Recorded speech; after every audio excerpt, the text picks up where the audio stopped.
In Burgabo, Marsabit County, the borehole serving this water point has dried up. In Elbor, another one has run out of water. So has this one in Dambala, Fuchana. Boreholes that have dried up are a common feature in Marsabit County. Then there are dried water pans. You will find one every few kilometers. At least 75% of the 110 boreholes in the vast county are operational. To access them is the challenge.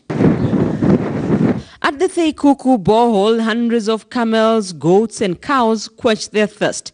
Getting here has been a long journey for Mzee Dano Katelo, who walked for 60 kilometers with his livestock. Usiku moja na mchana moja anatembea. Naturally, camels which move both legs on one side of the body at the same time walk slowly. Add a thirsty camel to the equation and the walk becomes even slower. One that saw Guyo Roba walk for 2 days and 1 night. Kwanza tunakuja kuangalia dosa wachu, hakuna maji, tunatembea kutoka pale unakuja Kambi Nyoka, unaangalia maji, mvugo zaidi, hakuna mtu ananisuia, naona hanitoshi, tunasukuma. Every few kilometers we see livestock making the long walk in search of water. The owner of these cows has no idea where he will find water. He just keeps moving.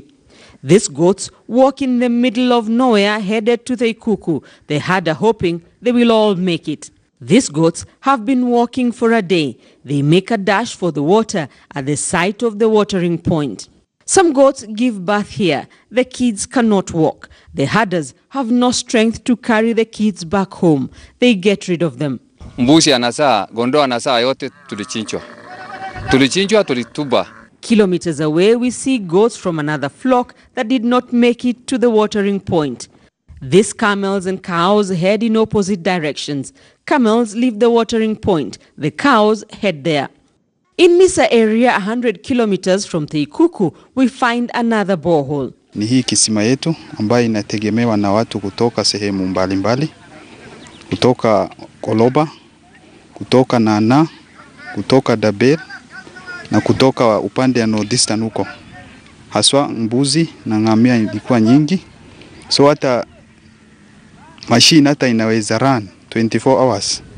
With thousands of livestock depending on the same borehole, the system is organized. It is on a first-come, first-served basis. The animals wait their turn at a distance until they get such a signal.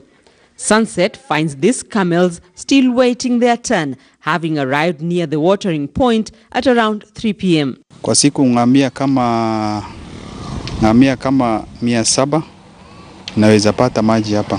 From the boreholes, donkeys will carry some water back home, where women will have made other efforts to look for water.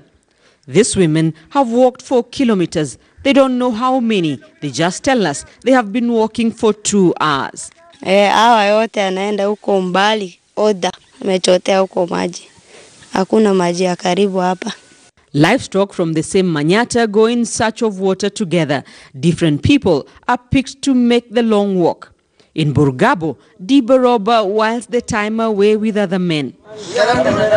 Camels can stay for a week without water.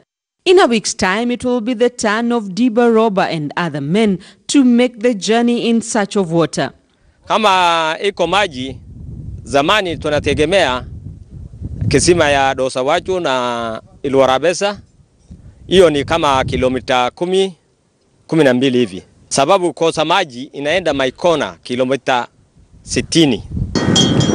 Livestock is a sign of wealth for pastoralists. Many are reluctant to sell theirs, even in such difficult times. But for those who want to sell, hakuna wanunuzi ya mbuzi area hii. Hakuna wanunuzi ya ngamia area hii. Some of the operational boreholes have low water levels, and the water is shared between livestock and humans. The county government is digging up new water pans and getting the existing ones ready for the rains. But before the heavens open up, water tracking has to be done so that these households could be able to be given water to utilize at the household level. The weatherman has not only warned of the late onset of rains, but of decreased rainfall as well. And before a reversal of the effects of the dry spell can be felt, Pastoralists are staring at the loss of their most valued possession, their main source of livelihood, livestock.